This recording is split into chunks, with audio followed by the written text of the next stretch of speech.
So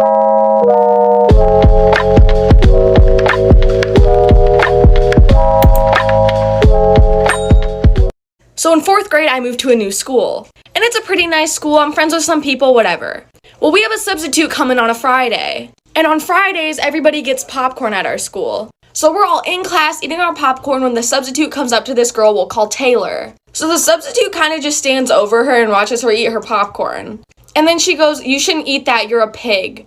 And dude, she started crying. So she gets up to the front of the classroom and she's like talking about how much we should be eating, practically body shaming a bunch of 4th graders. And she keeps going up to this girl Taylor and just freaking like calling her a pig, calling her nasty, like literally coming for her. And then I think she dropped some on the floor and like, dude, the teacher went off on her. Eventually she got so mad she grabbed a desk and flipped it over. So Taylor was obviously crying for the rest of the day because this teacher was literally body shaming her. So the following Monday when the teacher comes back, we all tell her what happened. And that sub got fired like that. My super embarrassing school story time. So when I was in 8th grade, I was obsessed with slime, squishies, Orbeez, and I would make crafts all the time. Anyway, I decided to make my own stress ball. And it was like a balloon and then pancake mix. So anyway, the next day I brought it to school and I was so excited because I had my own stress ball. I must have been really stressed that day because I popped it. Pancake mix flew everywhere, all over my classmates. And my crush was in that class. I was so lucky, the bell rang and I skirted out of that classroom. I didn't even clean it up. One day we were on a field trip to school and I was sitting next to the horse girl named Beth. It was the most depressing ride ever because she kept neighing and making gallop noises with her shoes. She started aggressively eating something, so I looked at her to see her devouring the bus rat that runs across the floor. I started screaming and she was giggling and gobbling that rat like it was a McDonald's double quarter-pounder meal deal large with extra pickles and Sprite. There was blood everywhere and everyone was screaming and she started licking her fingers. I told the bus driver and he pulled over and called the police. It turns out she was mentally ill and she stays at a facility now.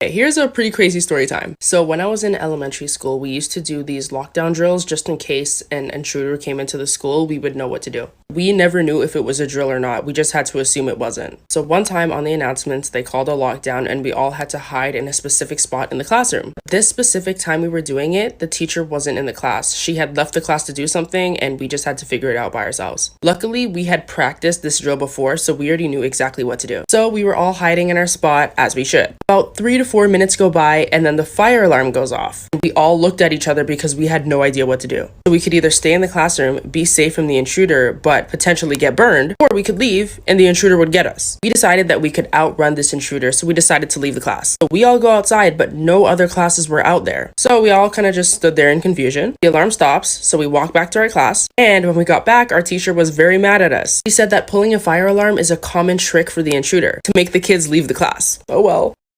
We put our teacher in the hospital. Story time. My 6th grade class was so freaking bad, you guys. I mean, I wasn't, but the rest of the kids were horrible. Our classroom was located on the 2nd floor, so sometimes kids would throw things out the window and try to hit the kids on the ground. And normally it would just be things like pencils or crumbled up pieces of paper, nothing that could really hurt anybody, right? But one day while we were taking a test, my teacher had realized she forgot something in her car, so she left us in the classroom by ourselves. And some kids in my class thought it would be perfect to use this opportunity to cheat. So there was one kid in my class, and we're gonna name him Chris, but he decided to be a lookout, so he stood near the window to keep an eye out for the teacher. Well, when he saw her coming, the rest of the kids weren't done cheating yet, so they told him to cause a distraction. So he runs over to his desk, grabs the biggest textbook he can find, and throws it out the window at the teacher. The book hits her in the face, and it busted her bottom lip open. It was so bad that the school had to send her to the hospital.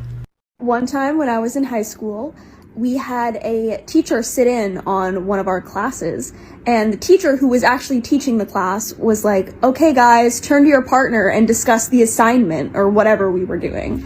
And so I turned to the guy next to me and I started talking about the assignment, and the sit-in teacher comes up to me, snaps in my face to get my attention, and goes, "Stop talking." First of all, I'm just doing what I was told to do. Second of all, just because you're old and a teacher doesn't give you the excuse to be rude. You don't need to snap in my face to get my attention. You could just politely come up and say something like a normal, decent human being. I don't know why, I've just been thinking about that today. Okay, since you guys asked for it, this is the time that I got dress coded at my little brother's high school when I wasn't a student. And the teacher was very rude to me.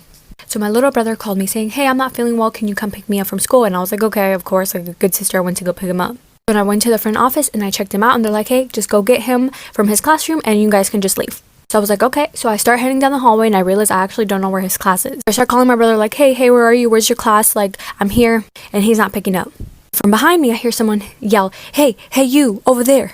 So I turn around and he tells me, hey, where are you supposed to be, young lady? And before I can even tell him that I'm here to pick someone up, he tells me, hey, I'm gonna have to dress code you. What you're wearing is very inappropriate.